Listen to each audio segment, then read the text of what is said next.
ఆంధ్రప్రదేశ్ని అత్యధిక కాలం పరిపాలించింది ఎవరంటే కాంగ్రెస్ పార్టీ.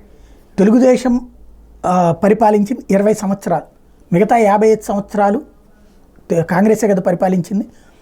2004 నుంచి 14 వరకు 10 సంవత్సరాల పాటు పరిపాలించింది కాంగ్రెస్.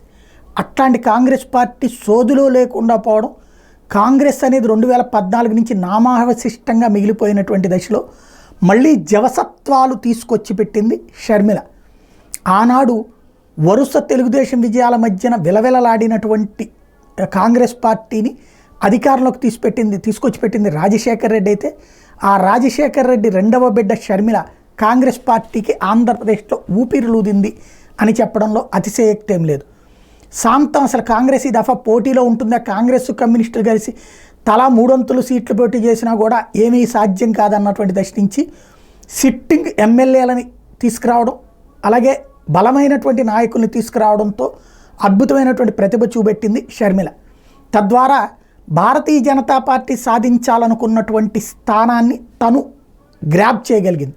ప్రచారం పరంగా చూస్తే తెలుగుదేశం, జనసేన, భారతీయ జనతా పార్టీలకు ఎంతటి కవరేజ్ వచ్చిందో అంతటి సమానమైనటువంటి కవరేజ్ షర్మిల కాంగ్రెస్ పార్టీకి ఇప్పించగలిగింది. శాంతం గత 10 ఏళ్ల నుండి కాంగ్రెస్ పార్టీ ప్రెస్ నోటో, కాంగ్రెస్ పార్టీ మీటింగు అంటే లోపల పేజీలో 3వ పేజీలోనో 7వ పేజీలోనో 6 లైన్ల వార్త దగ్గర నుంచి 6 కాలంల వార్త దాకా ఫుల్ పేజీ వార్తల దాకా తీసుకురాగలిగింది. మొత్తం లైమ్ లైట్లోకి తీసుకురాగలిగింది.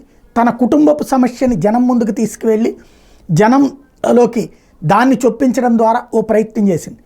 తెలుగుదేశం పార్టీతో లోపాయికారి ఒప్పందం ఉందన్నటువంటి ఆరోపణలు జగన్ చేస్తున్నా, నా కుటుంబపు వారసత్వం రాజశేఖర రెడ్డి వారసురాల్ని నేనంటూ జనం ముందుకు వెళ్ళింది.